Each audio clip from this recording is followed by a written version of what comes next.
Yeah, we are good to go.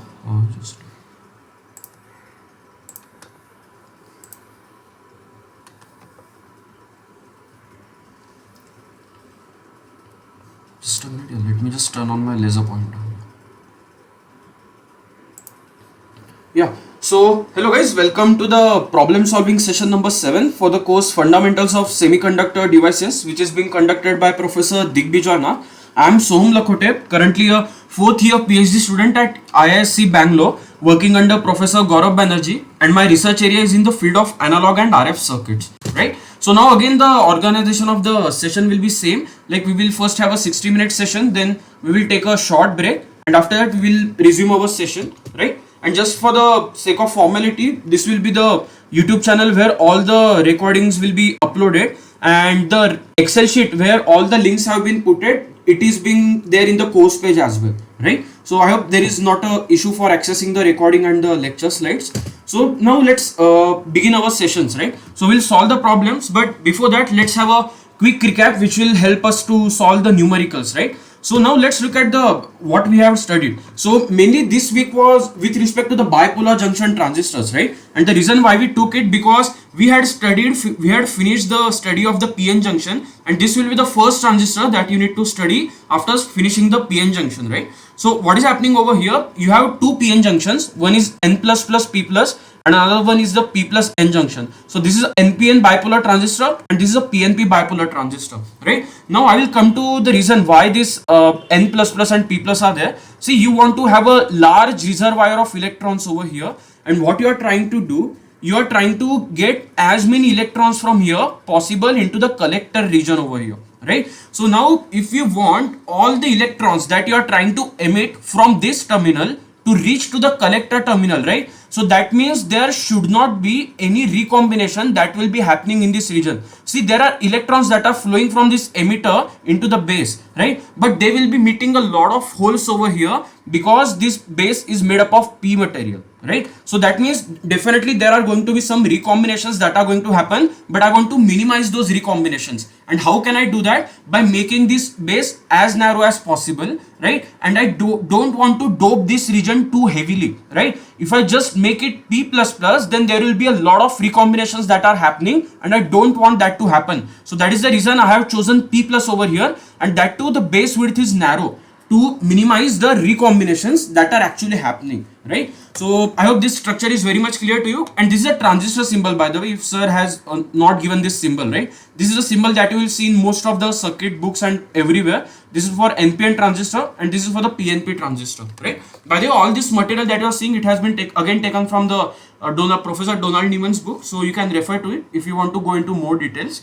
right? So now let's see what is actually there, right? This is just a junction that we have created, but we need to check the minority carrier distribution profile, right? So what sir must have told you that, okay, the way we normally operate this bipolar junction transistor is we forward bias this N plus plus P plus junction, that is emitter base junction, and we reverse bias the base collector junction, right? So the intuition behind this is that the moment you forward bias this junction, right, the moment you forward bias this junction, there will be a lot of minority carriers, that is this electron from the emitter, that will be injected into the base. Since the base width is very small, almost none of the very few number of electrons will get recombined with these holes. And now the moment this the electrons are coming over here, right? So they should be getting swept from the field that will be occurring because of the reverse bias, right? So the first of all, I injected the minority carriers into the base. Those minority carriers reached to the edge of the depletion region. This gray color that you are seeing over here, it is the depletion region for the base and the collector junction, right? So the moment these minority carriers reach this depletion region over here, they will be swept away completely into the collector, right? And that's how you get as many electrons that you have injected. Most of these electrons will come out from the collector terminal, right? So that's how this was working. So now if you look at the minority carrier profile, right? So first of all, I will start with the reverse. First of all, I will start with the junction which is reverse bias, right? And you know, when a junction is reverse biased, right, at the edge of the depletion region, right, there will not be any free carriers. Why there will not be any free carriers? Because the moment any free carrier reaches either this edge or either this edge, they will be completely swept away to the other side because of this electric field, right? So that's why you are seeing this concentration that you are seeing NP of x, it is reaching 0 over here. And again Pn of x that you are seeing, it is reaching 0 over here. Why it is not 0 over here? Because this base emitter junction, it is not reverse bias, right? It is forward bias. So that's why you can see this concentration is not 0 over here, right? And the moment you are injecting the electrons, those electrons will reach into the base and they will start decaying actually, right? And what did we say? Since the base width is very small, this decay will not be exponential. This decay will be happening in a linear fashion. Whereas if you look at the emitter, there will be a holes that will be the base will be injecting some holes into the emitter region. That decay will be exponential because this emitter width that you are seeing over here, it is much larger compared to your base width, right? So that's why you have an exponential falling curve and you have a linear falling curve over here. And similarly for the collector, it is not a linear, it is an exponential, like because the collector width is not what you can say, not as small as the base width over here. I hope this diagram is very much clear to you, right? Now sir must have told you that you can write some equation, right? So as I told you, there are some carriers that have been injected that are minority carriers and they are decaying linearly, right? And their concentration is reaching 0 over here. But will it be exactly 0? See, it cannot be exactly 0 because there are background minority carriers that will be there. You always have some background concentration, right? So that background concentration will be there. It is just that this decay that is happening, this decay will be complete over here, right? So now you can write this type of linear equation over here. I will just give you an intuitive understanding. So this is a linear equation that you can see as a function of x. This exponential function is just the function of the voltage. It is not the function of the distance, right? So the x is the only variable that you are seeing for this delta NB over here, right? So now if I put x equal to xb, so what does the x equal to xb means? X equal to xb means at this particular point. At this particular point, your x is equal to exactly xb, correct? So now the moment I put x equal to xb over here, what I should get, this decay should be complete and I should just get the background carrier concentration, right? So now if I put x equal to xb over here, that means this exponential term that you are seeing over here, this will be completely 0 and there will be xb that will be substituted by the x over here, and this xb that you are seeing, it will get cancelled and you will be just left with the NB naught, and this NB naught is nothing but your background carrier concentration, right? This is what I have told you. So this equation is making complete sense. And similarly, you can write this equation for the emitter side also, but since the decay that is actually happening, it's happening in a exponential fashion, right? So that's why this decay that you are seeing, it has a sin h dependence, right? And I don't want to go into the derivation details of this equation, right? So you can look into the book if you are very much interested, because this is not what sir has told to derive this equation, right? So I hope this part was clear till now. And now let's move on to the energy band diagram concept. But just before that, I just want to check whether my recording is still intact or not. Just let me check it. Okay, the recording is still happening. Okay, thank you. Sorry for the small disturbance. Yeah. Let me turn on the laser pointer. Sure. So now let's look at the energy band diagram, right? So now what is happening over here? This is your N and P junction, right? And this is your PN junction over here. So if I don't apply any bias, right? So now you have NP junction. That's why the energy band is bending like this. And you have a PN junction, and that's why your energy bands are bending downward like this, right? And this is a depletion region that you are having where this energy band bending is happening over here. Now the moment you apply a forward bias across this junction, what is going to happen? This height that you are seeing, right? This height between this region and this region, right? It is going to get decreased. So this is what you are seeing. This height has actually reduced over here. And since this junction, the base collector junction has been reverse biased, this height is going to increase. So you can clearly see this height has increased a lot over here. So I hope this energy band diagram is also clear. And the moment your semiconductor is not in equilibrium, you are applying some external field, you should not have this same Fermi level. It should be broken down into quasi Fermi levels, and these Fermi levels are shown over here: EFE, EFB, and EFC. Right? I hope this makes sense. Correct? Now let's quickly look at the current components in the BJT. Right? So what sir had told you, like, okay, so first of all, there is a injection of electrons from the emitter to the base, right? And these electrons are the minority carriers, right? So this JNE denotes this current because of the diffusion of this electron. So whenever you apply some VB, positive VB, right, you forward bias this junction, so you will be getting a lot of minority carriers at the edge of this depletion region, and they will start decaying, right?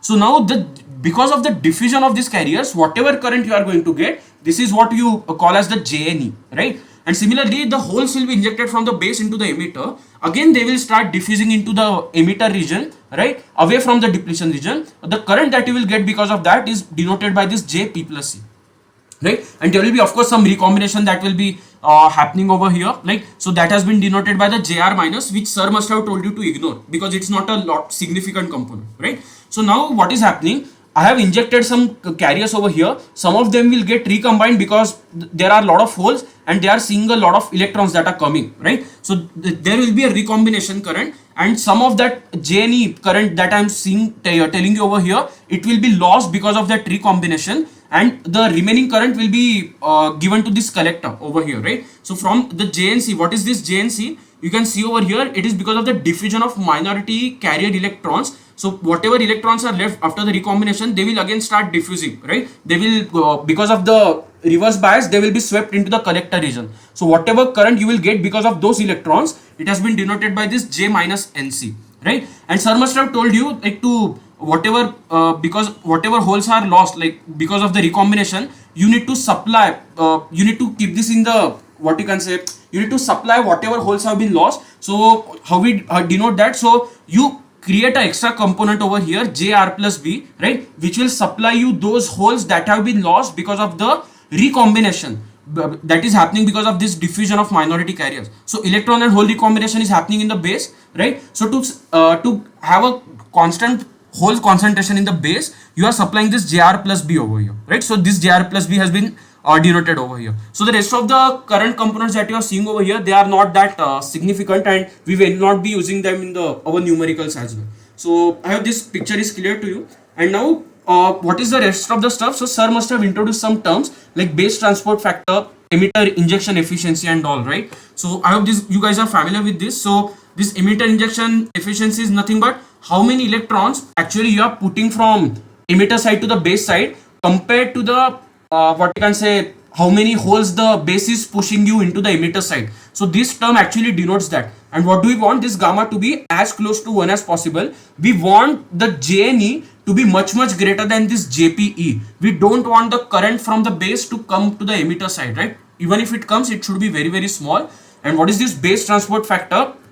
It highlights how much recombination is actually happening in the base, right? It is telling you, okay, I have a JNE current that is coming into the base, right? And after recombination, I will be left with JNC only, right? So I don't want the recombination to occurring at such an extent that this ratio falls to a very low value, right? So this is the thing, this is denoted by the base transport factor. And you must have seen this formula, right? The emitter injection efficiency is approximately given by 1 upon 1 plus this NB DE XB. XB is nothing but the extent of depletion width on the base side. XC is nothing but the extent of depletion width on your emitter side, right? And D and DB are nothing but your diffusion coefficients. And NB and NE, what are these NE? They are nothing but the doping concentrations at the base as well as at the emitter side, right? So I hope this part was clear. So don't worry about this Cosh term. You must be familiar with this formula over here. So for all the numericals that we will be taking today and most of the numericals of Donald Niemann, this formula will suffice over here. Don't worry about this Cosh term over here, right? So this is a formula for the base transport factor, and this is a formula for emitter injection efficiency. So we will be extensively using these two formulas in solving the numericals today. Okay.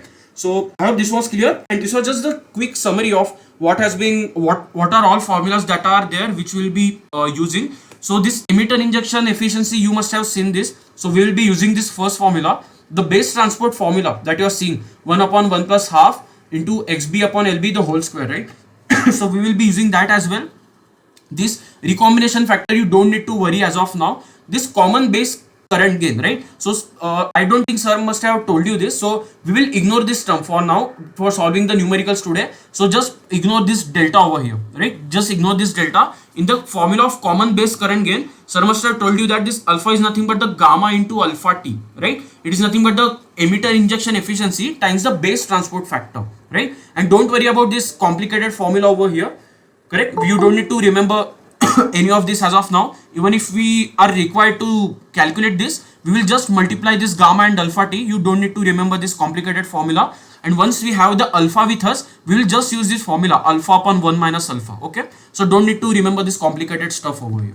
So I hope it is clear to you. And with this, arrange with this background. Now let's start solving few numericals, right? Which is the main objective of this lecture. Just a minute, something funny happened. Yeah.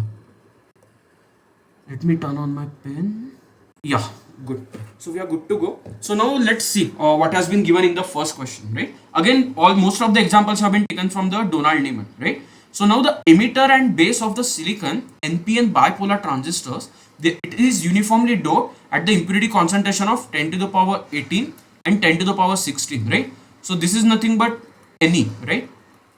Why Ne? Because emitter is always heavily doped compared to the base, right? And this is your NB. Correct? So now let's look. A forward bias VBE of 0.61 is applied and the neutral base width, right? A neutral base width of XB has been 2 micrometer, right? And the minority carrier diffusion length has been given as 10 micrometers. So what they are asking us to calculate the excess minority carrier concentration in the base at x equal to 0 and at x equal to XB by 2. Right? So what formula I had told you? See, this was the formula that I had given to you, right? This is a formula that I had, just a minute, where is my pen? Yeah, so this is a formula that I had given to you, right? Delta NB of x. So this highlights the decay of the minority carrier concentrations that is happening at the base, right? So now we will be using this formula. So now let's try to substitute everything into this formula, right? So for the case A, my x is equal to 0, right? My x is equal to 0. So let me substitute it. Delta NB of 0, right? It will be what? NB naught upon XB into exponential of QVBE by KT minus 1. This x is going to be 0 over here, right? So this will be 0, this will be 0. I will be just left with XB. Even this XB and this XB is going to get cancelled with respect to each other. So what I will be left with? Correct? What I will be left with? I will be left with only NB naught, correct, into exponential of QVBE by KT minus 1. And this equation must be looking very familiar to you, right? It is nothing but if you apply a particular forward bias voltage across a PN junction, how many excess carriers you get at the edge of the depletion region. So this is the exact formula that you must have studied, right? And this is what it is telling. X equal to 0 is nothing but the edge of the depletion region, right? X equal to 0 is edge of the depletion region. So this is what we are getting the formula, and it is resembling perfectly well with what we have studied in the case of the PN junction, right? So now let's try to substitute all the values. But before that, let me check whether I know this NB naught or not. Correct? Now what is this NB naught? NB naught is nothing but the background concentration of electrons, right? Background concentration of electrons in the base region. Now what is my bipolar transistor? It is NPN, correct? So the holes are the majority carriers in the base, right? So now holes doping is given to me. It is 10 to the power 16 over here, right? It is 10 to the power 16. So this is Na comma B actually. So this is Na comma B. Na comma B is what? Na is nothing but the concentration of acceptor atoms that I have introduced in what region? In base region, right? So this is what Na comma B means over here, right? So now let me try to calculate this NB naught. So let me write this as equation number, this blue box, I will write it as equation number 1, and for x equal to 0 I have derived this over here, right? So I will write it as equation number 2 over here, right? So now I need to find the value of NB naught. Let me try to find the value of NB naught, right? What is NB naught? See, what we can do for the base, right? You know NP is what? NP is Ni square, correct? So if I substitute this NB naught over here, and this is what? Na comma B. Because my P is nothing, my base is P type material, right? And it is the what is the concentration of holes? It is nothing but whatever acceptor atoms I have introduced, right? So this will be equal to Ni square, correct?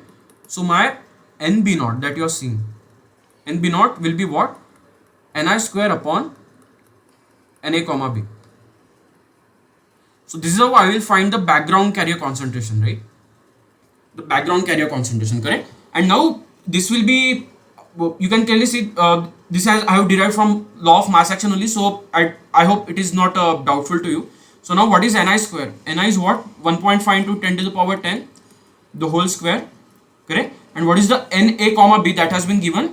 The base has been doped with 10 to the power 16. 10 to the power 16, right? So if you calculate this value will come out to be around 2.25 into 10 to the power 4 per centimeter cube. So this is the value of NB naught that I have found out, right? So now let me substitute this in the equation number 2, correct? So now this is equation number 3. So from 2 and 3, what I will be able to get, delta NB of 0, delta NB of 0 is what? 2.25 into 10 to the power 4, right? Divided by, there is no division, this xb and xp has got cancelled over here, right? So there is no division, so I will just write 1 over here. Exponential of q VB. What is the VB that I have applied? 0.61 volts, right? And what is the KT by Q value? 0.0259 minus 1, right? So if you find out this value, right? If you find out this value delta NB of 0, correct? This value will come out to be around 3.8 into 10 to the power 14 per centimeter cube. So this is the value that you will be getting. And this is what actually, this is the linearly decaying profile of the minority carriers that you have in the base region, right? So at this particular value, at this particular age, this is the concentration that actually I am having. So I will just write this base over here, correct? So at this particular point at x equal to 0, I have this much concentration actually, right? And now the next question that they have asked, I also have to calculate at x equal to xb by 2. What is xb? xb is 2 micrometer. So x is equal to 1 micrometer. So now this is the second part of the question. Okay, I am not left with the space. Just a minute, guys. I will just quickly introduce the page over here. Just a minute. Yeah.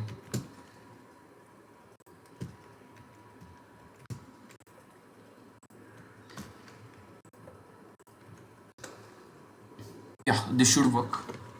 Yeah. Sorry for the issue. Now, this is the second part of the question, right?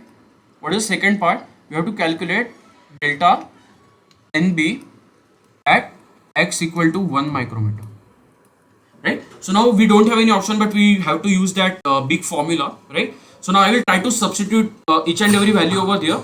So what is NB naught that I have found? NB naught is 2.25. 2.25 into 10 to the power 4. If I go back to the formula, what was there in the denominator? There was a xb term that is present over here, right? So and xb is what? 2 micrometers. So I have to substitute it over here. 2 micrometers means 2 into 10 to the power minus 4 centimeters, right? Into exponential of, right? QVB. What is VB? 0.61 divided by, this will be nothing but 0.0259, correct? Minus 1. So let me have a bracket over here. And what was there in the formula? It was multiplied by xb minus x. See, my x value is already 1 micrometers, right? This is 1 micrometer because it has been given that x equal to xb by 2 and xb is 2 micrometer. So now this became what? 1 micrometer, right? So this entire exponential minus 1 term got multiplied by 1 micrometer. So I have to multiply entire term by 1 micrometer. So 10 to the power minus 4 centimeters, right? And again I had this minus x term over here, right? Minus of, what was the x now? X is nothing but your xb by 2 and this is nothing but your 1 micrometer. So again I have to subtract 10 to the power minus 4. So now if you solve this value, right? If you try to solve this, delta NB at x equal to 1 micrometer, this value will come out to be around 1.89 into 10 to the power 4, 10 to the power 14 per centimeter cube. Correct? So I hope this question was very much clear. And just to have a quick sanity check, right? What is a sanity check that we have to perform? It should be linearly decaying. This is a profile that I was highlighting, right? It is a linearly decaying profile.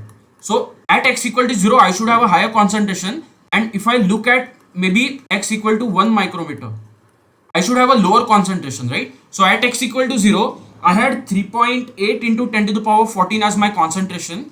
And at x equal to 1 micrometer, I had 1.89 into 10 to the power 14, right? So this delta NB at x equal to 1 micrometer is smaller as compared to delta NB at x equal to 0. So I hope this sanity check is confirmed. So our answer is at least making an intuitive sense, right? So I hope this first question was clear. Please feel free to ask any doubts if you have any. I will be moving on to the next question. Just a minute, somebody wants to join. Okay, great. So now let's try to move on to the second questions. So now there will be series of small problems that will be there. So these problems are just there in the Donald Niemann to give you the feel of the numbers that you will be getting for the base transport factor, the emitter injection efficiency and all, right? So these will be very small numericals. So don't get discouraged that I am taking very easy numericals, okay?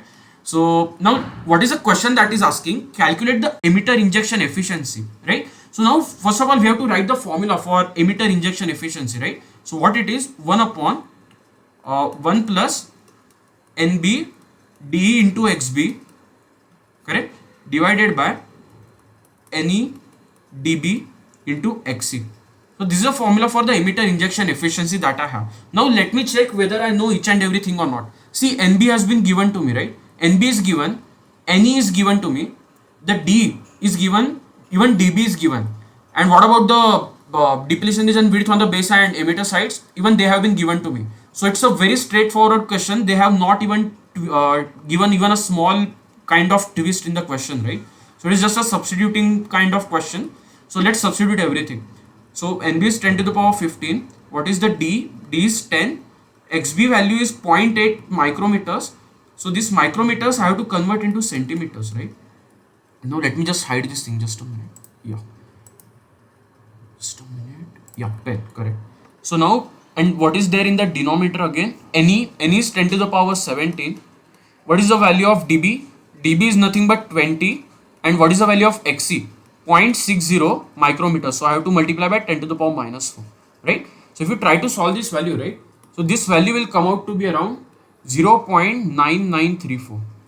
This is what your emitter injection efficiency is going to be. And this is what we generally want, right? This value should be as close to as 1 as possible. And that's why what we try to do, we try to dope emitter heavily compared to the base, so that this ratio that you are seeing, this will reduce down to approximately 0 and you will get gamma to be approximately equal to 1, right? So you can clearly see the emitter has been doped heavily. How heavily? 100 times heavily, right? So that's why you got the gamma to be near to 0.9934 over here. Now one more exercise for you guys to be, let me just write a homework for you, right? So now to take this NE value at maybe around, let's say 5 into 10 to the power 15, and the NB will remain exactly same. NB is around 10 to the power 15, correct? Now you just solve this value and I hope you got the answer, like your gamma is going to be reducing compared to this case over here, right? So just write this value. It is just a direct substitution, but it will just give you an intuitive sense of why the emitter must be doped heavily, right? So I hope this part was clear. Okay, somebody wants to join? Yeah. Again, this will be again a very straightforward numerical over here. So now they are asking us to calculate the base transport factor, right? And now what I told you, you don't need to worry about this cos h, right? So the formula that we'll be using for the base transport factor will be 1 minus half of XB by LB the whole square. This is a formula that sir must have told you in the lectures, right? So now let's see whether everything has been given to me or not. See, XB again has been given to me. Even LB has been given to me, right? So it is nothing but just a direct substitution, right? So XB is what? 0.8, and what is the LB? 10 over here, and I have to use the square over here, correct? So now if you just try to solve this value, right, this will come out to be around 0.9968, right? Again, this value is very much closer to the 1, right? And just look at the XB over here and just look at the LB over here. Your XB is much lesser than actually LB, and that is why actually you're able to convert this cos h into this kind of formula, because your this term inside the bracket, it is actually very small, and that's why you can approximate cos h with this formula, and that's how you were able to get into this formula, right? So I hope this part was clear. And from how did we get from here to here? You must be knowing this term, right? What is 1 upon 1 plus x? If I assume that x is much less than 1, right? So you know this is nothing but some kind of series expansion, right? So I can approximate as 1 minus x over here, correct? So this 1 upon 1 plus x is approximated as 1 minus x. So you can clearly see I have a similar term over here, 1 upon 1 plus x. So this term got approximated as 1 upon, so this is 1 upon 1 plus x. So I have to approximate it as 1 minus x, right? So that's how you got this term in the numerator over here, correct? So I hope this part was clear to you. We will be using this identity, okay? 1 upon 1 plus x is equal to 1 upon is equal to 1 up is equal to 1 minus x for x much smaller than 1. So we will be using this term in future questions, right? So please remember this identity. Okay, now the next question. Let's see what has been given in the question. So now it's a okay, they have mentioned it as a design example. Now they are asking us to design the ratio of emitter doping to the base doping. So what they are asking us is Ne by Nb. Correct? In order to achieve an emitter injection efficiency factor of gamma is equal to 0.9967. Now they have reversed the question. They are asking us, hey, I will tell you how much emitter injection efficiency I want. Now you decide the doping, the ratio of the doping between the emitter and the base, right? So now let's try to take the formula of the emitter injection efficiency, right? So what was the formula? 1 upon 1 plus Nb dE xb upon Ne dB xc. Now let's see what they have given in the question. What about this xb and d and all? So d has been given to be equal to db, le has been given to be equal to lb, and xc has been given to be equal to xb. So this d and db I can cancel because they are equal. xb and xc I can cancel because again they are equal, right? So my gamma is what? Gamma is just 1 upon 1 plus nb by ne. Correct? So now let me substitute this gamma as 0.9967. So 0.9967 will be what? 1 upon 1 plus nb by ne. Correct? So this is what you got. And now if you just do some cross multiplication and just take this on the right hand side and just take this on the left hand side, right? So now you will be getting the answer of Ne by Nb to be equal to around 302.3. Now let's try to check whether this makes intuitive sense or not. Correct? To get a gamma which is very closer to the 1, right? What I told you, see, just look at the formula of gamma. If I want this term to be as close to 1 as possible, my Nb by Ne, correct? My Nb by Ne should approach 0. If my Nb by Ne approaches 0, then that means my gamma will be, what are its implications? My gamma will be very much closer to 1. So in the question, gamma is very much closer to the 1 over here, right? So that means what? This implies that Ne should have been much higher than Nb. And now this is a sanity check that I will be applying, correct? Now let's look how higher it is, right? So Ne is almost 300 times bigger than the Nb, right? And if you just do this 1 upon 302.3, you will be getting this number in some milli, right? Some milli.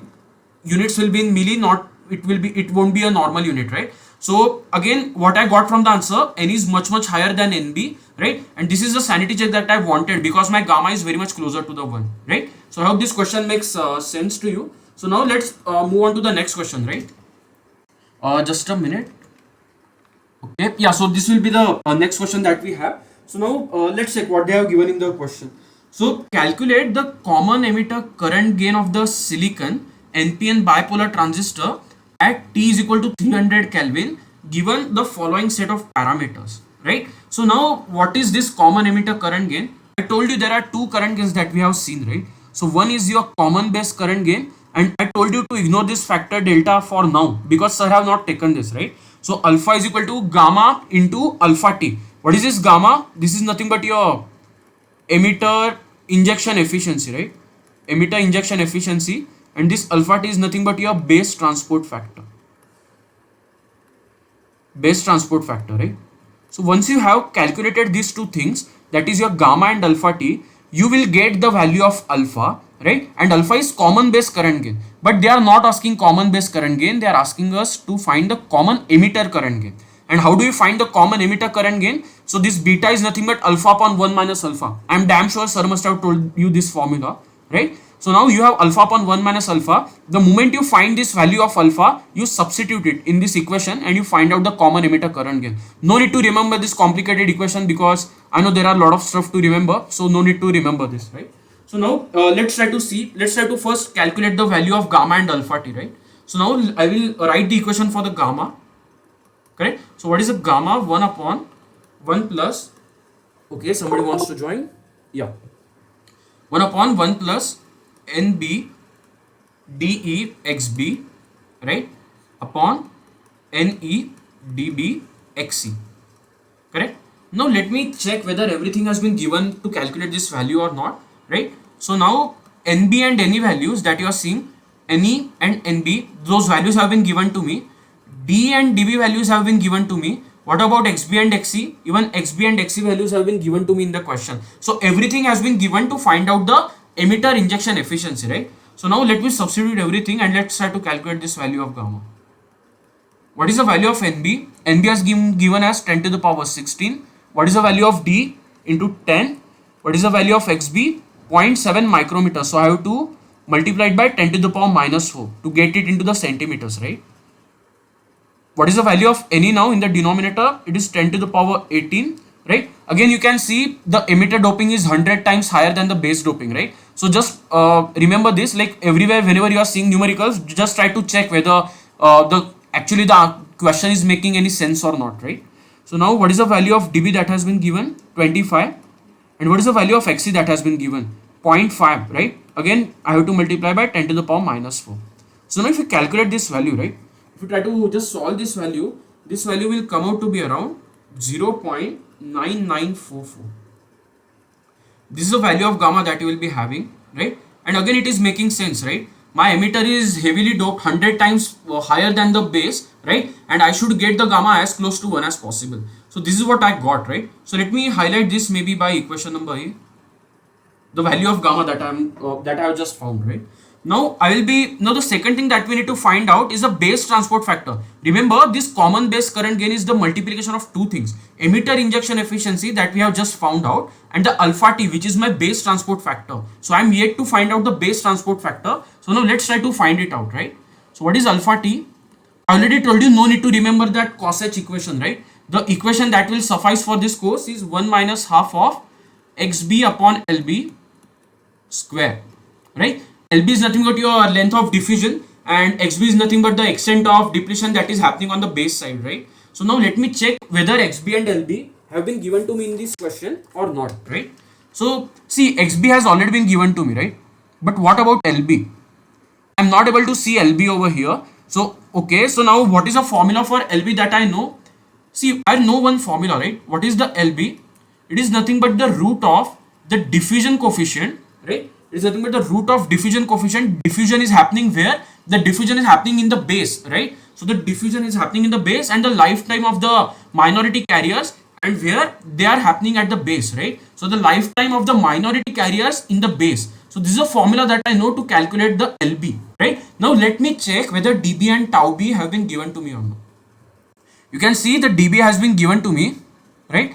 And the lifetime of the carrier, two lifetimes have been given to me. One is in the emitter and one is in the base, right? But as I already told you, the diffusion is happening, the whatever current we want, right? For that current, the diffusion is happening in the base itself. So we need to take this tau B naught value, correct? So from these two values, I will be able to find out the value of LB, and from the value of LB, I will be able to find out the value of alpha T, that is a base transport factor. So now let's try to calculate the value of LB. What is the dB that has been given to me? 25, right? And what is the lifetime of the minority carriers in the base? It is 5 into 10 to the power minus 7. That is tau B naught. 5 into 10 to the power minus 7. So now what is the value of LB that we got? So if you calculate this value, right, this will come out to be 3.54 into 10 to the power minus 3. And it is the length of the diffusion. This is the diffusion length, right? So this will come out, the units will be in the centimeter, right? So now what I will be doing, I will be, just a minute, I will be taking this value and I will be substituting it over here. I hope this is fine. Now let me substitute it. 1 minus half of XB has been given to me. What is the value of XB? 0.7 micrometers. So 0.7 micrometers. So micrometer I have to convert into centimeter. So again 10 to the power minus 4 factor has to be there. And this LB is already in centimeters, right? 3.54 into 10 to the power minus 3. And this is square over here. So now if you calculate this value of alpha T, right? This alpha T is going to be coming out to be around 0.9998. Correct? I hope this is making sense, and let's try to get a intuitive feel, right? see, I want this base transport factor to be as close to 1 as possible, right? This is the base transport factor that I have, the alpha t. And to get this value as close to 1 as possible, my xb has to be much, much lesser than lb, right? Xb has to be much, much lesser than lb. Now, what is the value of lb that I got? It is 3.54 into 10 to the power minus 3 centimeters, right? And what is the value of xb that I have? It is around zero point 0.7 into 10 to the power minus 4 centimeter. So if you try to see the kind of magnitude that you have, right, it's more than even 20-30 kind of thing, right? So your lb is easily more than around 30 times of xb, correct? So again, this condition has been satisfied, and if this condition is getting satisfied, then what does this mean? My alpha t will be closer to 1, and this is what we got in the question, right? My alpha t is 0.999. Hey, can somebody mute? Actually, some noise is coming.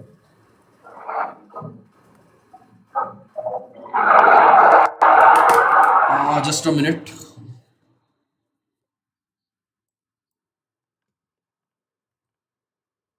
What is happening? Just a minute. I need to mute this person.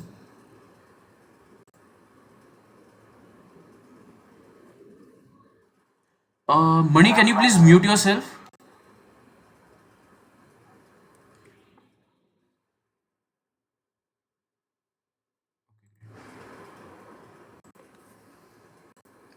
Okay, great. Small disturbance was there, so no issues. Now we have found out the value of alpha t. We have found out the value of gamma also.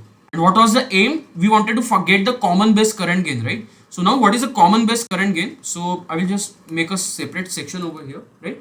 So what do we want? This is the common base current gain, and it is nothing but gamma times alpha t, right? And what is the value of gamma that we got? 0.9944. 0.9944 into alpha t. What is the alpha t that we found out? 0.998. Correct? And this is the value of alpha that you got. So if you just calculate this value, right, alpha, this will come out to be around 0.9942. Let me just write it to make it clear. Common base current gain. This is common base current gain. And the left alpha that you are seeing over here, it is nothing but your base transport factor. I hope till this it is very much clear, right? So now you have alpha with you. Let me highlight this maybe by equation number C maybe, correct? Now what was our aim? Our aim was to find beta. Our aim was not to find the alpha, right? And we know what is beta, alpha upon 1 minus alpha, right? So now let me write it over here. Beta is what? Alpha upon 1 minus alpha, right? And so now from equation number C, from C we got alpha as what? 0.9942. 0.9942, right? So now if I substitute it, 0.9942 upon 1 minus 0.9942. Correct? Now this value, if you try to calculate, right? So the beta value, it will come out to be around 171.5. And this is what we want, right? This is what the common emitter, the current gain is actually, right? So now the moment you have the moment you apply a small base current, how much current actually you are getting out of the emitter, right? So this is what this factor tells us, beta. So what does this mean? I have a IB over here, I have a IE over here. The moment I apply any change X, this change that you will be seeing, it will be getting multiplied by 171.5.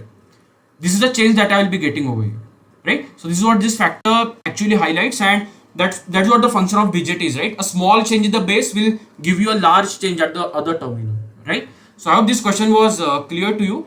And now we will be moving on to the next interesting problem, the problem number 7. But before that, we will just take a short break, right? A short break for 10 minutes. So we'll be back at 7:05 p.m. sharp. So the break starts now. If you guys have any question, please feel free to ask. I will be here only. Let me just stop the recording.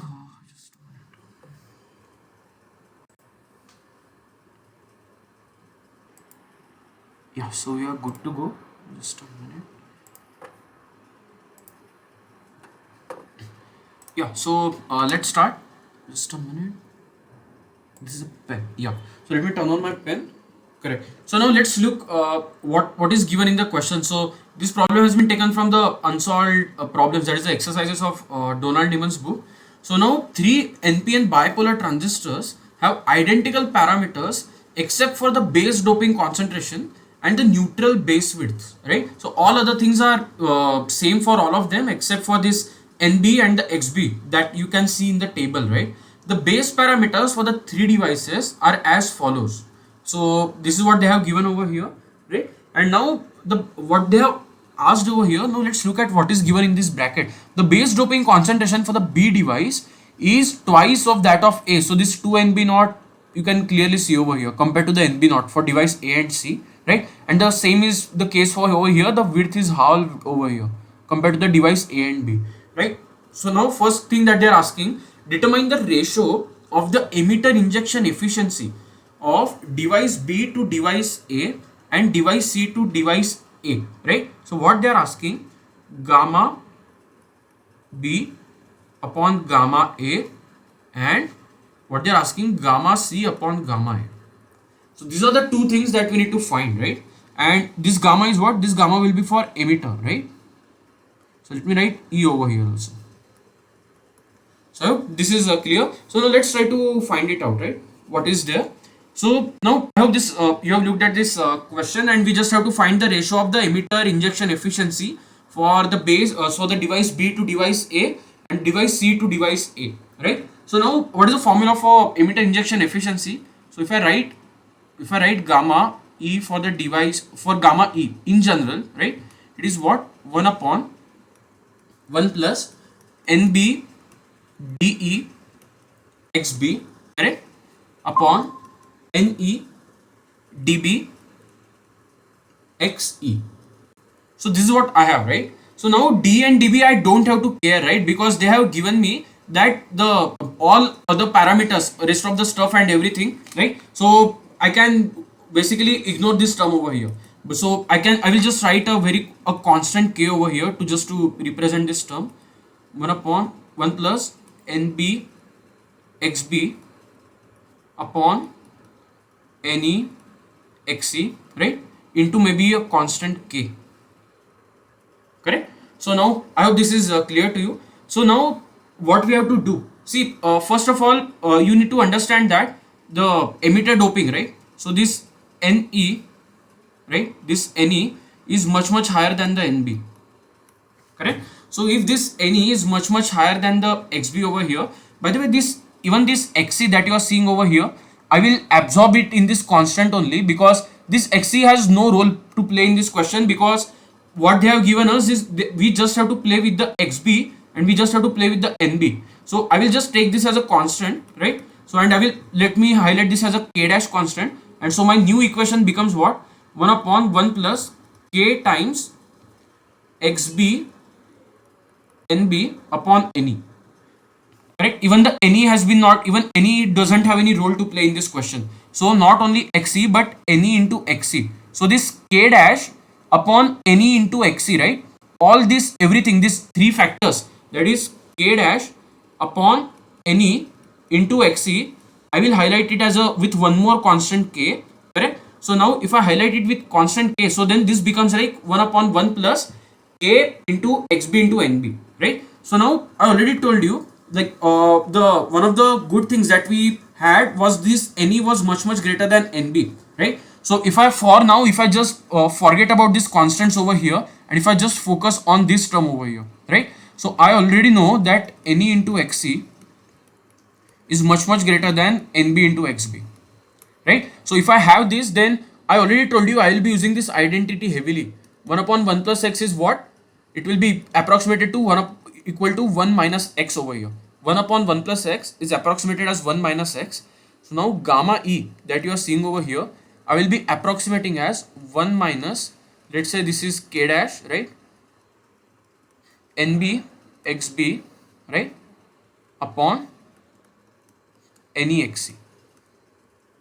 Correct? And now I will take this constant into the account. So this is the thing that I will be putting over here, right? So now what it will become like, so let me just check whether these equations are very much clear or not. So NB into XB upon NE into XC. So everything is looking perfect. Now this constant that you are seeing k dash upon ne into xc, this k dash upon ne into xc, this will be highlighted by a new constant, right? So I will write this new constant maybe as k times nbxb, correct? 1 minus k times nbxb. This is what I have for the gamma e, right? So now if I have this for gamma e, right? Now let's try to move ahead and let's try to find for gamma e of device A, correct? I don't have to care about this ne and xc because they are not changing over here, right?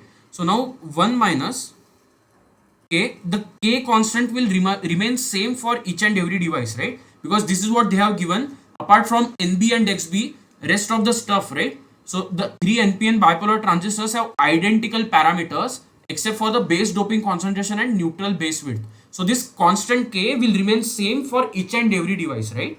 So now this k into nb, and what is the nb for device A? It is nb naught, right? And what is xb? xb is nothing but xb naught, right?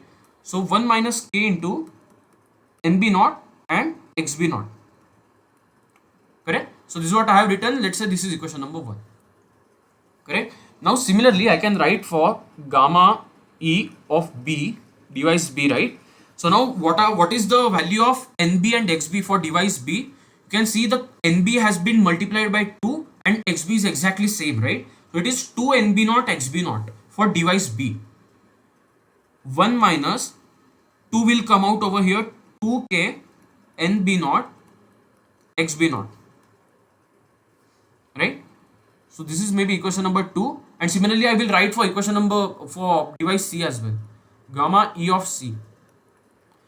For C you can see if I multiply the concentrations, right, the NB with XB, it will come out to be NB naught into XB naught divided by 2.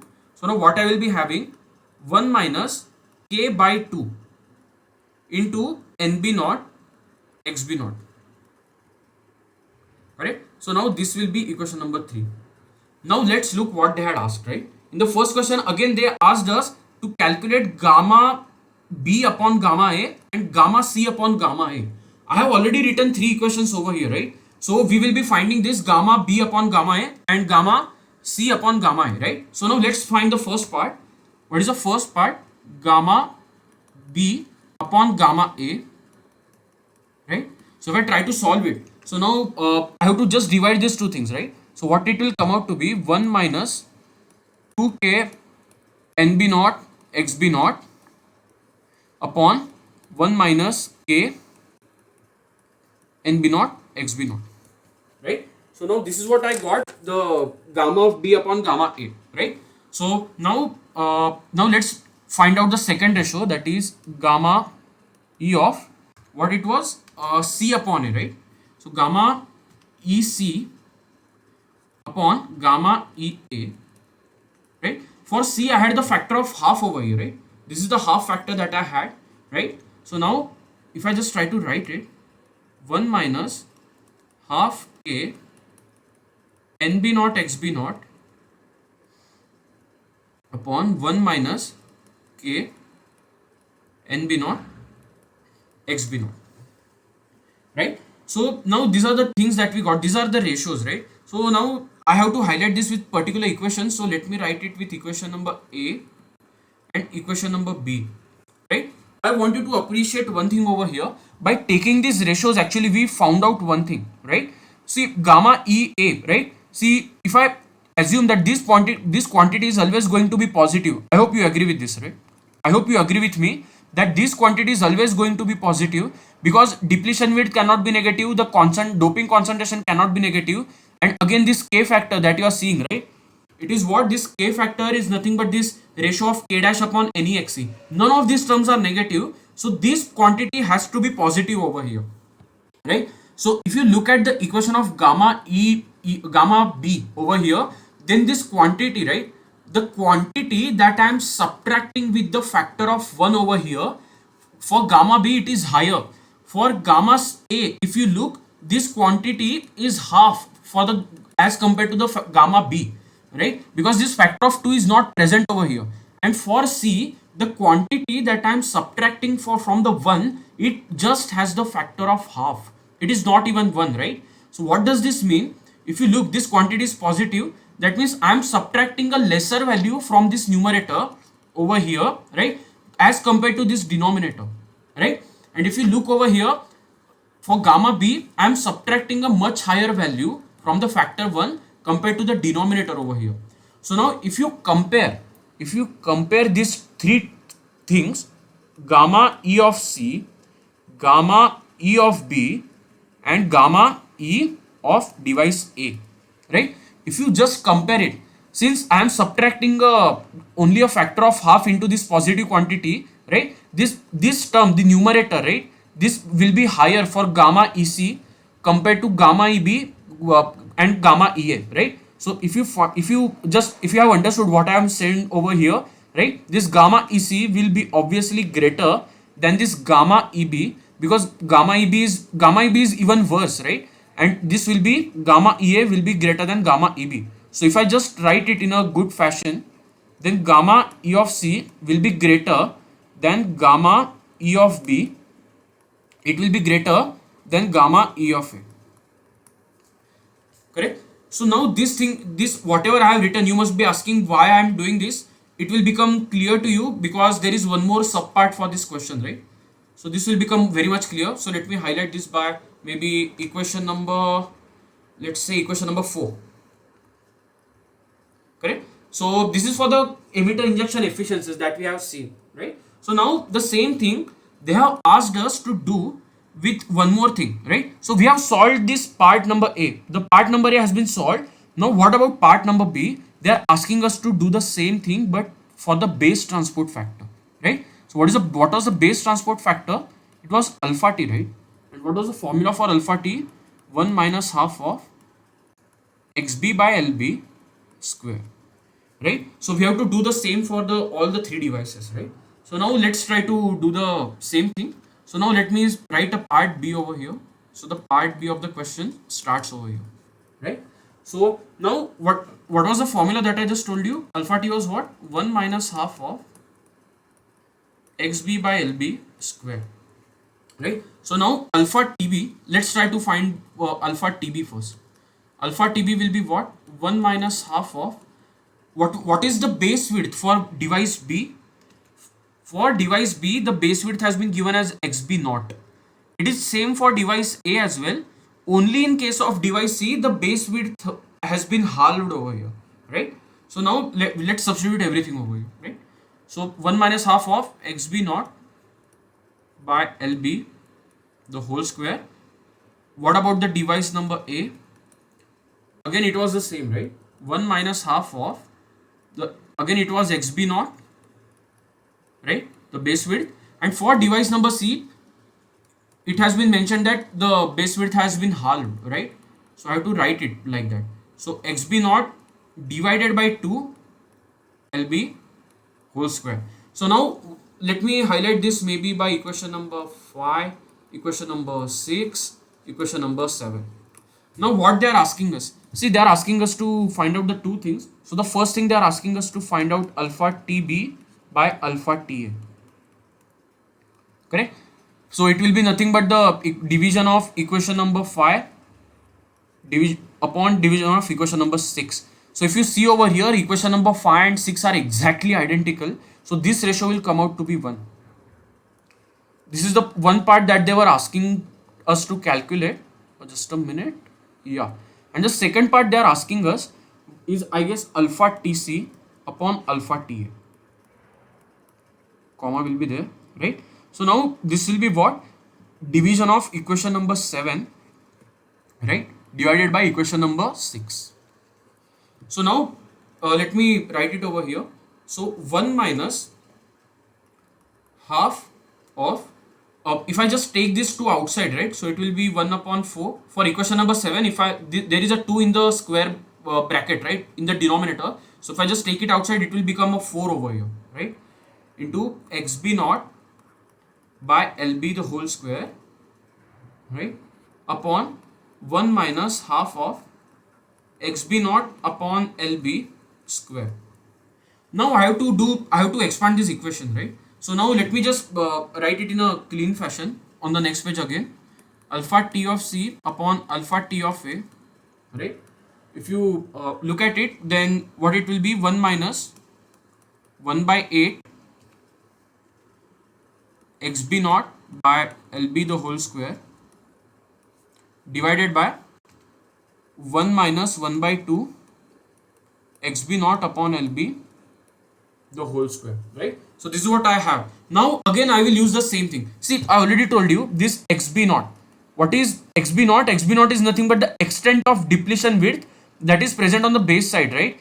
And you know the base is very small compared to what? Compared to the diffusion length of the minority carriers. So I have this thing with me. Xb naught is much less than lb. Just to give you a reminder, this will come in some micrometer, right? And this quantity that you are seeing over here, it will come out to be some 10 to the power minus 3 centimeters or something, right? So this equation will hold true, right? And so what I will be doing, again I will use the same identity. What was the identity?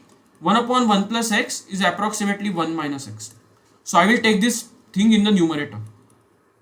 I hope this is clear. 1 minus 1 by 8 xb naught upon lb square, right? And now this sign, minus sign, will become positive, right? Because this 1 plus x became 1 minus x. So now this will become positive, 1 plus 1 by 2 xb naught upon lb the whole square, right? So now if we have to open up these brackets, right, we have to start multiplying it. So now if you observe, let's start multiplying this thing, right?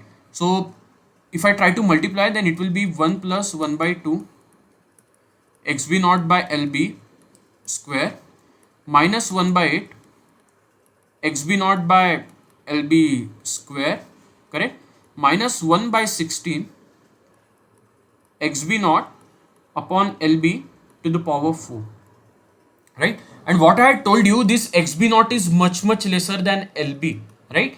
So this term is going to be smaller, this term is also going to be smaller, right? But there is a power of 4 over here, right? If you take a integer, if you take any number, let's say 0.2, right, and if you just square it, and if you take the same number 0.2 and if you just raise it to the power 4, right, so you know that 0.2 square will be greater than this 0.2 to the power 4, right? So now I can easily ignore this quantity. Because I already have a higher terms present over here, right? So now if I just write it, right, so there is a factor of 1 by 2 and minus 1 by 8. So what I will do, I will take this 1 by 2 common, 1 by 2 xb naught upon lb the whole square, right? If I just take it common, then this will become 1 minus 1 by 4, correct? So now it will become what? 1 plus 3 by 8 xb naught upon lb the whole square. And what is this? So this is basically your alpha t of C device upon alpha t of A device, correct? This is what they were asking in the question to calculate, right?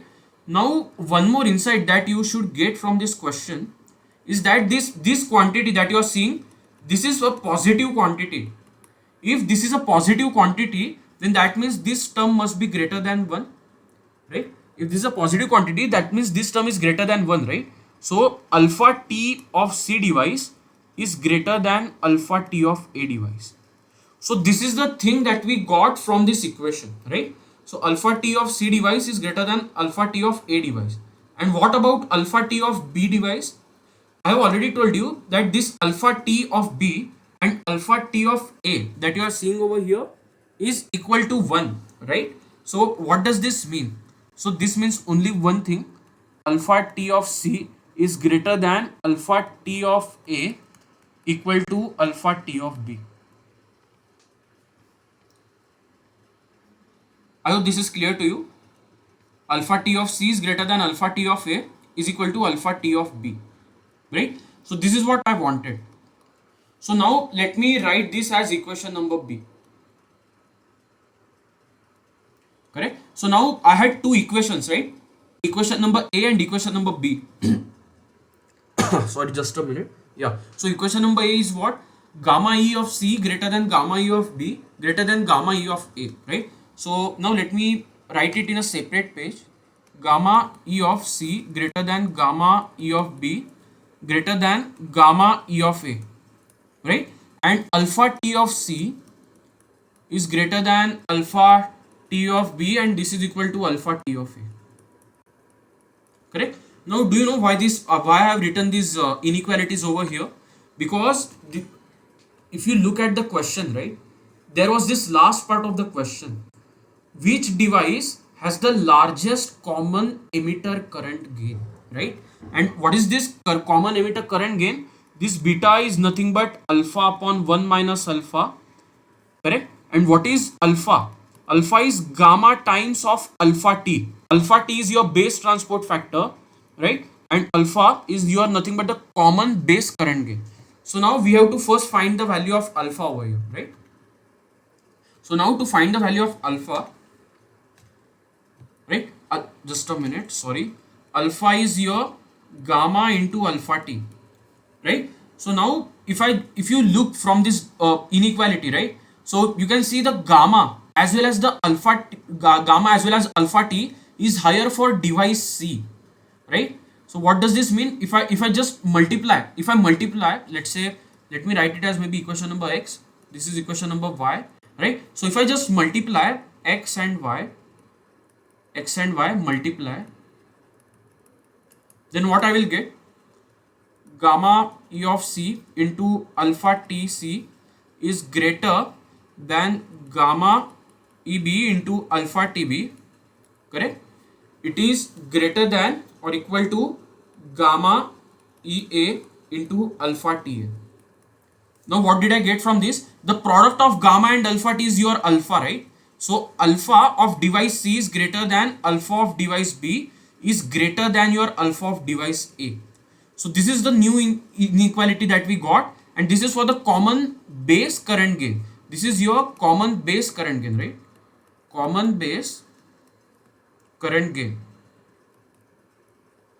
What was asked in the question? Common emitter current gain, right? So now beta is what? Beta is alpha upon 1 minus alpha, correct?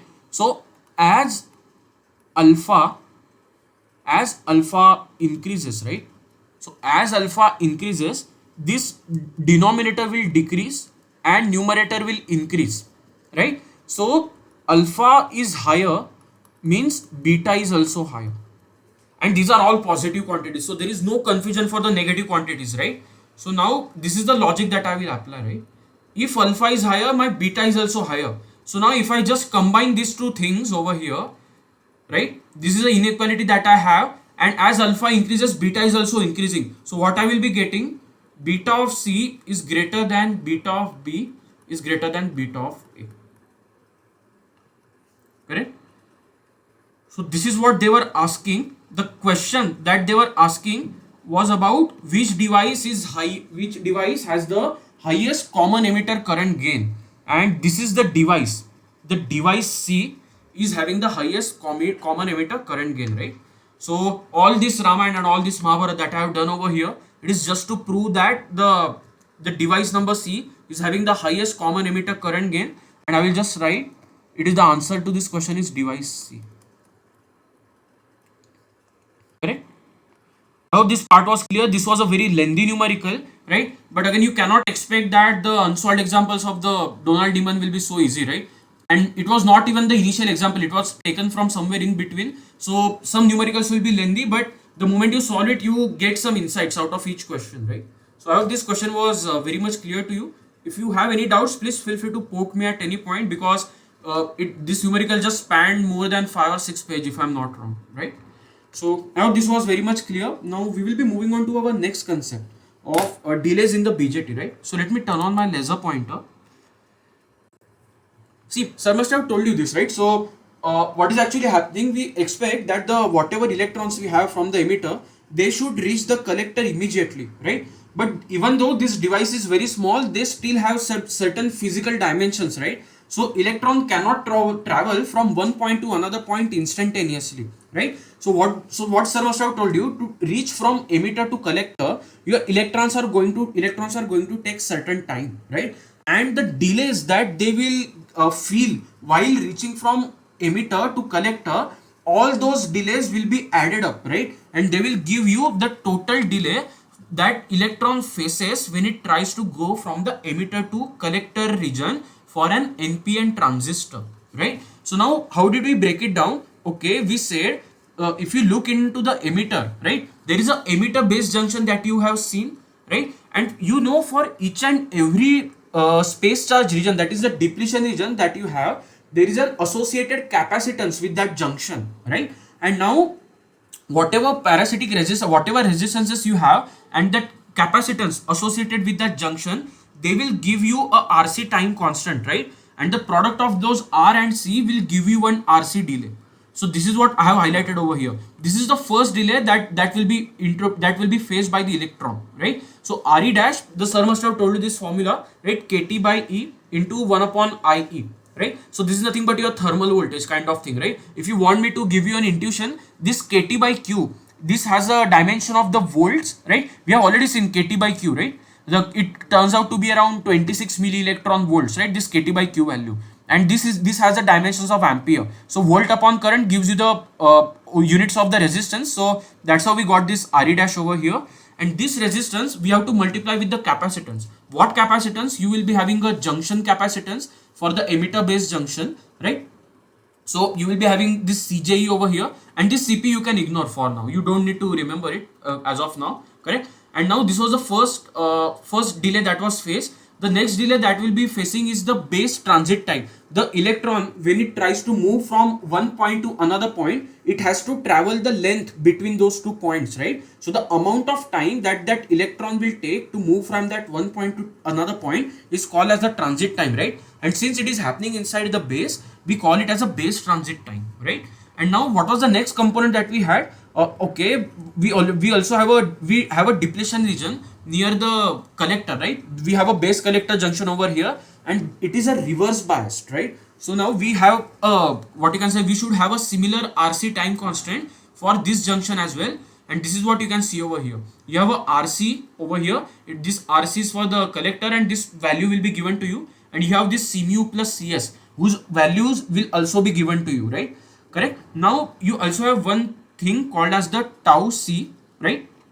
This tau C is nothing but what I just told you. This tau D is something different. The tau D is nothing but the amount of time that it will take for the electron to travel across the collector, right? The collector depletion region transit time, because it has a depletion region, the electron will take certain time to move across that depletion region, right? So that transit time is denoted by tau D, and it will be nothing but the speed is nothing but distance upon time, right? So if you just take the distance, that is the depletion width at the base collector junction, that is XDC, and if you divide it by the velocity of the electron, right, we assume generally that it is moving with the saturation velocity, because the electric field in the depletion region is very high, right? And if the electric field is very high, your electron will approach the saturation velocity, right? So this is the tau D delay that we have, and the delay associated with the junction for the base collector junction, it is denoted by this RC time constant over here, right? So when you add up all these delays, right, it will give you the tau EC, that is the total time that electron will face when it tries to move from emitter to collector. Now you will ask me, why is it so important, right?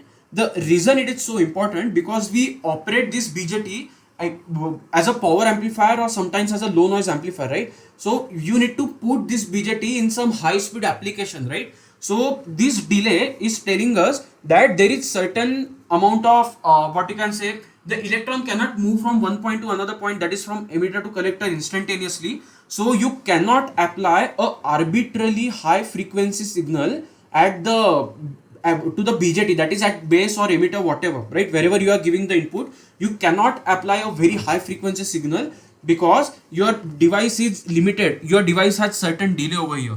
If you apply a very high frequency signal, then your device will fail to track the changes that are happening in the signal. So if you apply a very high frequency, let's say 1 terahertz of sinusoid, right? You can imagine 1 terahertz, right? It's a 10 to the power giga is what, 10 to the power 9, right? So if you just multiply it by the 1000, you will go to the terahertz, right? So now you can imagine, like, if you apply certain at the terahertz sinusoid, it is moving so fast. If this delay cannot track it, then there will not be, what you can say, your device won't be working at that particular frequency, right? So whatever this delay you have, right, and if you just do what, if you convert this delay into the frequency, how do you do that? You just multiply this by 2 pi, right, and you just take the inverse of it. You will get a particular term which we call as the cutoff frequency of the transistor, and this is the cutoff frequency of the transistor, means you cannot operate the transistor, the functionality of the transistor ceases as a transistor the moment you try to apply a frequency which is higher than this ft. I will repeat it again. The functionality of the transistor ceases, the transistor ceases to behave as a transistor the moment you apply a frequency which is higher than this ft, right? So this delay that you are seeing, it will actually help you to, it will tell you actually that what is the maximum frequency that you can apply to this particular device, right? And it is very important, correct? So now once we have this understanding, there is also something called as the beta cutoff frequency. Now I told you this is a cutoff frequency, this is a cutoff frequency of the transistor. And what is this beta? This beta is nothing but your current gain, right? I already told you beta is nothing but your alpha upon 1 minus alpha. So because of the because of these delays that are, various delays that are introduced, right, even this beta will have a frequency limitation. The current gain that you saw, right, in the one of the example I just told you, this current gain was coming around 171 value, right? So this was at a low frequency.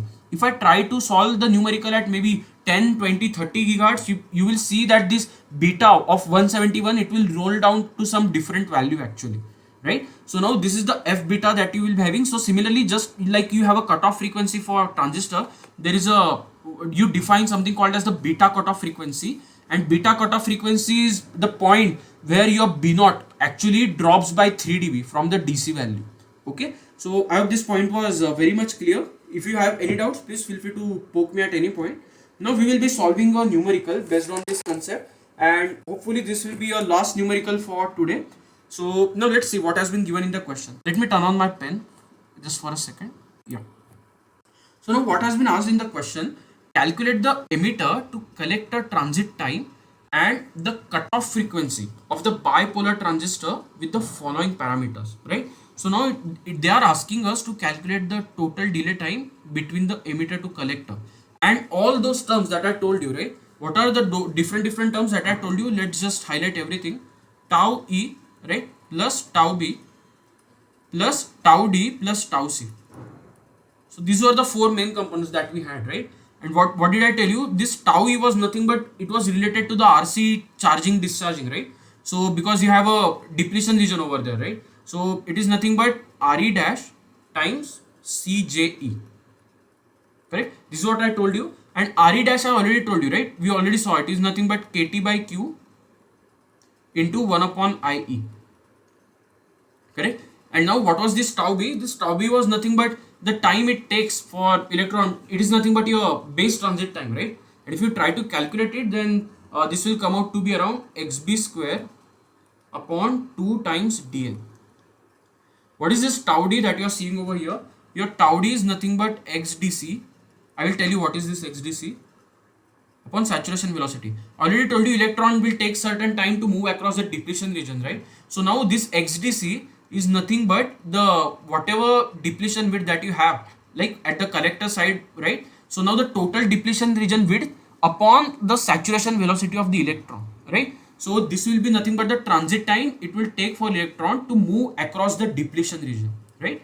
And now what is this tau C? I already told you, just like you had a RC charging and discharging constant for the emitter base junction, you will have the same for the base collector junction as well, right? So it will be what?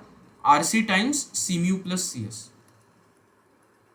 And I already told you this value should be given to you ideally, and you can clearly see the value of C mu, CS and RC.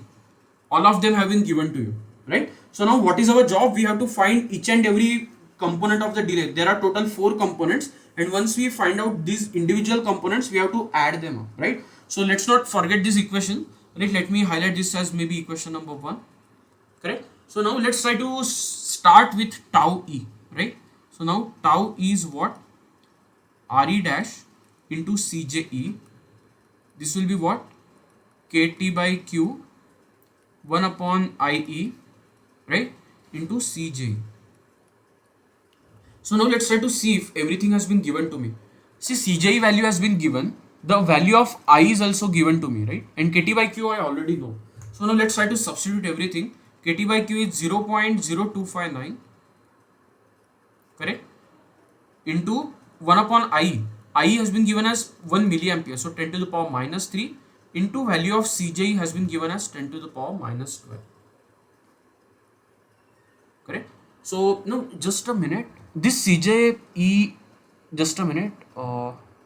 Yeah, tau, it is correct. So 10 to the power minus 12. Correct? So now the value of tau E that you will be able to find out, right? The tau E will be coming out to be around 25.9 picoseconds. Yeah. So this is a value that we got for tau E. So we just found out one of the components of the tau EC. Let me highlight this as equation number A. Now the next component that we will be jumping on is tau B, right? So now let me move on to the new page. So what is tau B?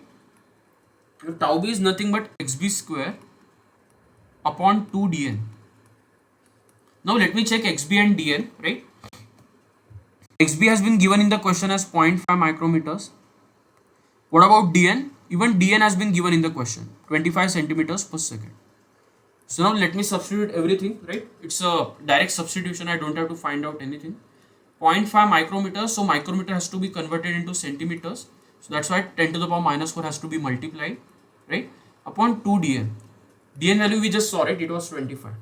So now if you calculate this value will come out to be around 50 picoseconds. Okay. So now let me highlight it as equation number B.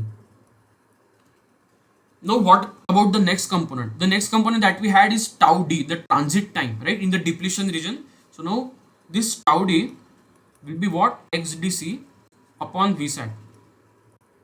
Now let me check whether XDC has been given to me. XDC is given. This is 2.4 micrometer, right? XDC has been given. And what about the saturation velocity? You can see saturation velocity has also been mentioned in the question as 10 to the power 7, right? So now let's substitute it. So XDC was around 2.4 micrometers. So 2.4 into 10 to the power minus 4, right? And Vsat is 10 to the power 7. So now this value, if you calculate, this will come out to be around 24 picoseconds. Let me highlight it as equation number C, right? So we have found out 3 components. The last component, the remaining component is tau C, right? And this tau C is, I will just write it, the formula. The tau C is nothing but RC into C mu plus CS. Correct? So now what is the value of RC that has been given? RC has been given as 20 ohms, right? 20 ohms. And what is the value of C mu and CS? See, each of them have been given as 0.1 picofarad and 0.1 picofarad, right? So I will just write it 0.1 plus 0.1 into 10 to the power minus 12. Correct? So this value of tau C that you can see, this will just come out to be around some 4 picoseconds. Okay, so I have already found out all the values, right? So now how will I substitute it? I have equation number 1 and I have 4 values that I have found out. A, B, C and D, right? So from 1, A, B, C and D, this is C, right? So what you get?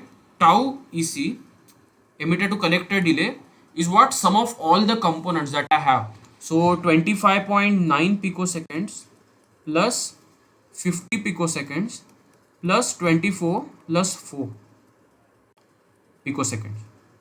So if you calculate this value, right, this value, this total delay will come out to be around 103.9 picoseconds, right? So now this is a value that they were asking in the question, the total emitter to collector delay, right? And there was one more thing that these guys asked us. So let me highlight it as equation number 2. So what is the next thing that they asked us? Is to calculate the cutoff frequency of the bipolar transistor. The cutoff frequency of the bipolar transistor, right? The FT. They are asking us to calculate the FT value, right? And what was the FT that we have seen? FT is nothing but 1 upon 2 pi times your total delay from the emitter to collector, right? So now we have the value of tau EC with us. So let's try to calculate the value of FT now. Correct? So now let me write it on the new page. What was the value of FT? 1 upon 2 pi tau of EC, right? Tau EC. So now if I just substitute everything, 1 upon 2 into 3.14 into what is tau EC that we calculated, 103.9 microseconds, point 0.9, not microseconds, picoseconds, right? 10 to the power minus 12. So now the value of Ft that you will be able to find out after calculating this will come out to be around 1.53 gigahertz. Now what does this mean? So let's say this is my BJT, right? Let's say this is my BJT. Let's say I try to make some amplifier out of it. Let's say I did something like this. I connected a resistor at the collector terminal. Let's say this is my VDD supply, right? Let's say this is connected to the ground over here, and now let's say there is some DC bias that I have to apply, right? So let's say this is VDC that I applied, and now there is a signal that I also have to apply. Let's say this is VAC, correct? And this is where I am taking the output at the collector. This is a node where I am taking the output. Let's say this is my Vout. Now what does this tell you?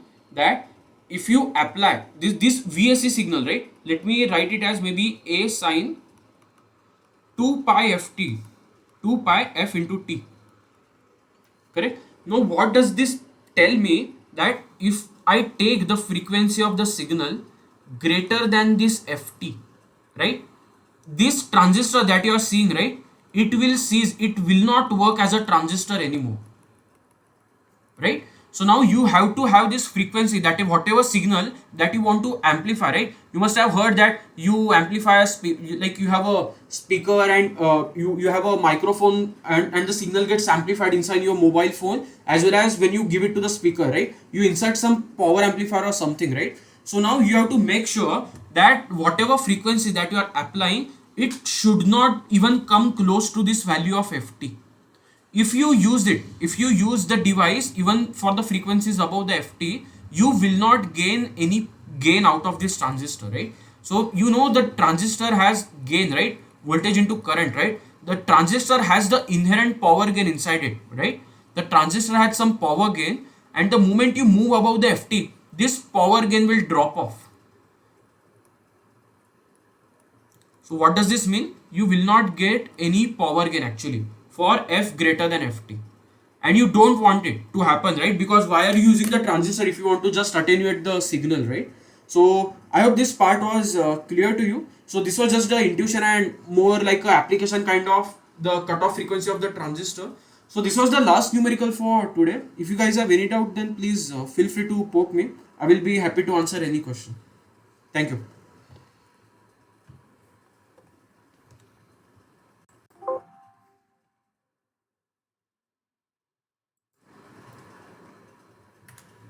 Just a minute, let me check.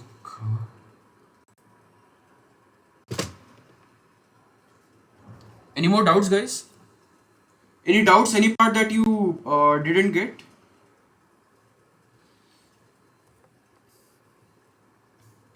Okay, it seems there are no doubts, right? Was everything clear? Do you want me to repeat any part or something?